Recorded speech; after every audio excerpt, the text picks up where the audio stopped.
Rain was falling like glass on the streets of Manhattan, sharp, relentless, and cold.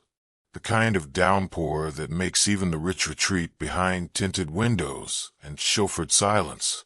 But that morning, something unexpected cracked the perfect symmetry of Alexander Draven's life. He wasn't just a billionaire. He was the billionaire, the youngest tech magnate to reach Forbes' top 3. A man who owned jets, islands, and the silence of boardrooms. His life was precise, controlled, emotionless, until a red light stopped his car at 73rd and Lexington, and he saw her, a soaked figure on the corner of the street. Not a New Yorker rushing for cover, but a young woman, clutching a baby under an old, torn coat. Her arms shook.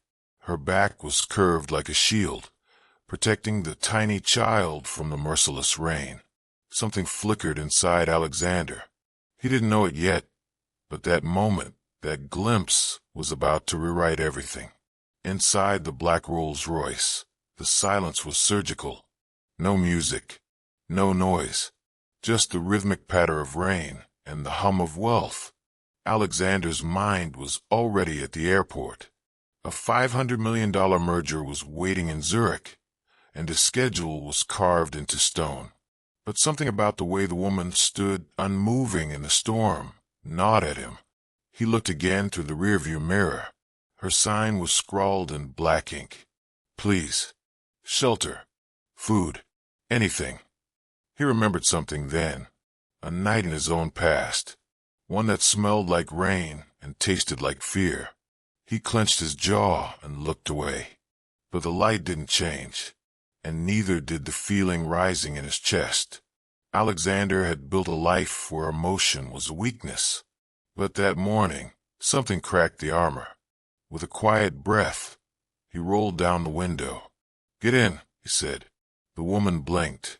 Her lips parted in shock. Her hands trembled as she held the child closer. He didn't repeat himself. She hesitated, then opened the door and slid inside. Wet, shivering, silent, and in that moment, Alexander Draven did something no one would believe. He changed direction. He turned the car away from the airport, toward his mansion. The car pulled into the gated estate. 10 acres of manicured perfection, tall hedges, and statues that watched like stone sentinels. The mansion loomed, silent and glassy, untouched by time or struggle. No one ever entered uninvited. Until now. The butler, James, opened the door, startled by the sight. A dripping woman, a crying infant, and Alexander Draven, calm, commanding.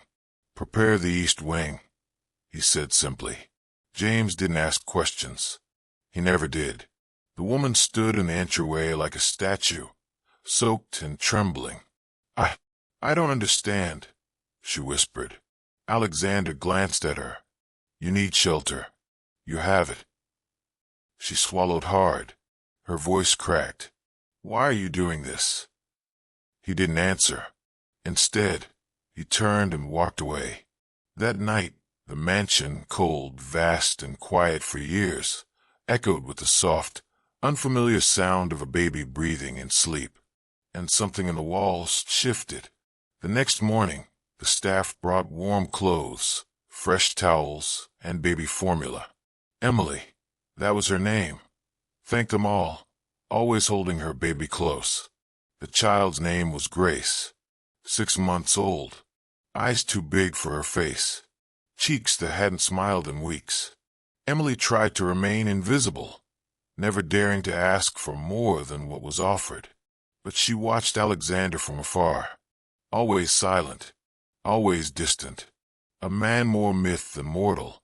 One evening, she found herself standing in the kitchen with him. The baby was asleep upstairs, and for the first time, she spoke without trembling. "I used to be a music teacher," she said, "before everything went wrong." Alexander didn't respond right away. He poured himself a glass of wine, stared at the fire, and finally said, "Everyone has it before." She nodded, "And sometimes no after." His eyes flicked toward her, and in that moment, she saw it. He knew exactly what she meant. Days passed. Rain turned to frost. Emily and Grace settled into the rhythm of the mansion. Quiet breakfasts, long walks in the garden, lullabies echoing faintly through marble halls. She never asked for anything, and Alexander never demanded anything in return. But each evening, he found himself lingering. He noticed how Emily tucked Grace in with a whispered story, how she hummed old jazz songs under her breath while folding towels, how she always left the lights dimmed, as if brightness hurt. She never asked about his wealth, his company, his past, and maybe that's why he stayed. One night, he saw her at the piano in the west corridor, fingers dancing gently, barely touching the keys. The sound, fragile and slow, filled the mansion with something it hadn't felt in years. Warmth. He stood behind her, not speaking. She knew he was there, and kept playing. But no story stays gentle forever. One morning, Alexander walked into his office and found James holding a newspaper, his hands trembling. "You want to see this, sir," he said. On the front page, homeless woman found living in billionaire's mansion. Who is she really? Alexander froze. Someone had taken photos. Grainy, but clear enough. Emily entering the estate. Grace in her arms. Headlines speculating about affairs, hidden children, scandals. The wolves were circling. He stormed down the hallway and found Emily in the garden, feeding Grace. He held up the paper. "Explain." Her face drained of color. "I didn't tell anyone. I swear. I don't even have a phone. I don't know how." He didn't yell, but the cold in his voice that was worse. "I trusted you," he said. Emily stood, voice shaking. "I didn't do this. But if you want us to leave." He stepped back, something breaking behind his eyes. Maybe that would be best. The house was too quiet. The piano bench was empty. The crib upstairs, untouched. No laughter. No lullabies.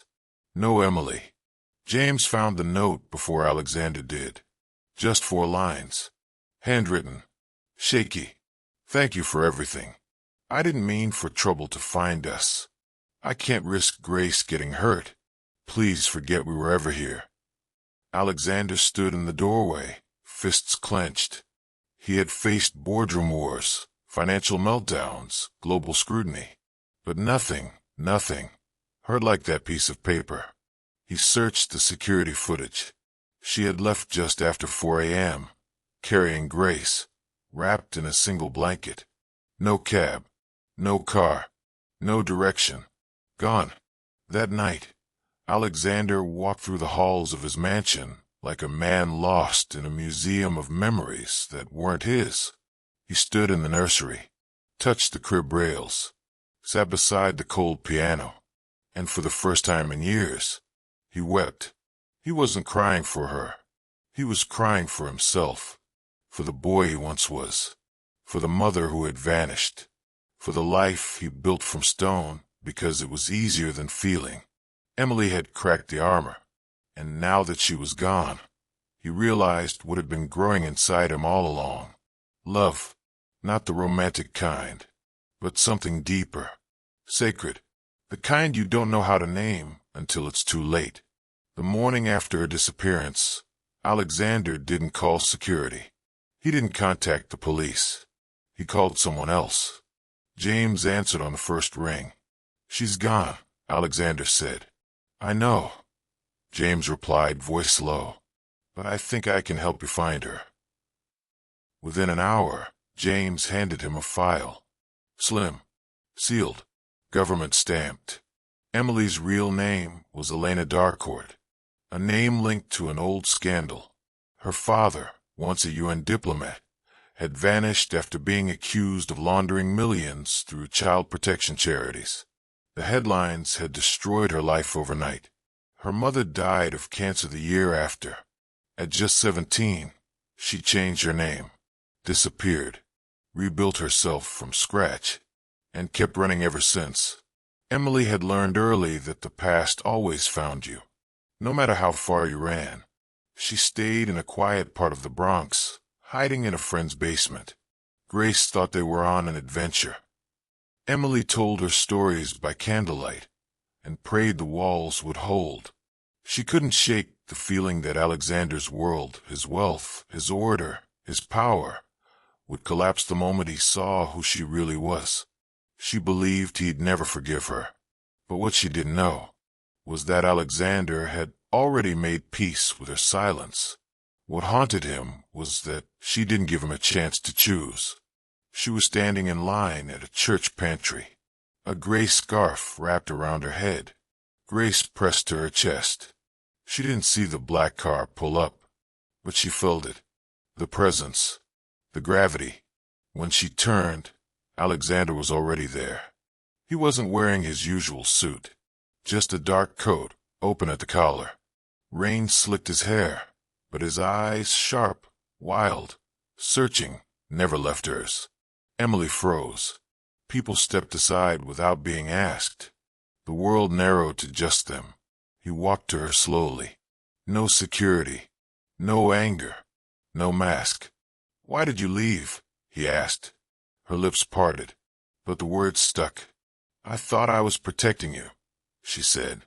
"From my story, from the fallout, from—" "You didn't protect me," he interrupted. "You broke me." Silence. "But it's okay," he added, voice lower now, "because breaking is what I needed." He stepped closer. "I've spent my life building walls. You didn't just break through. You made me feel.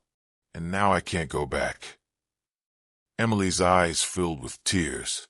"You don't know everything about me, about who I was." "I don't care who you were," Alexander said. "I care who you are when you sing to Grace. I care who you are when you give up your food for others. And I care that you left, and my world stopped turning." Grace reached out from Emily's arms, toward him, toward the man who had never held a child before. He took her carefully, unsure, but steady. The baby curled into his chest like she had always belonged there. Alexander looked up. "I'm not here to offer you shelter or safety. I'm here to ask for something I've never asked anyone." Emily blinked. "Stay." They returned home 2 days later. Not to hide, not to erase the past, but to begin something new. The mansion didn't feel cold anymore. Grace's laughter filled the rooms. Emily opened the piano and played while Alexander listened in silence, a soft smile carved onto a face that had once known only steel. The nursery was warmer now, not because of the decor, but because love lived there. Emily began teaching music again, to children from shelters. Alexander funded the program anonymously. He didn't want applause. He wanted change. And every night, after Grace fell asleep, they sat in the kitchen, sharing wine, stories, quiet. No more secrets. No more running. Just 3 souls that had found a reason to stay. Alexander Draven was once a man who owned the world, but had no one waiting for him at home. He thought power meant control, until love taught him it meant surrender. Sometimes it takes a baby's cry, a woman's quiet strength, and one moment in the rain to remind us of the one thing that truly matters: to be seen, to be chosen, to be loved.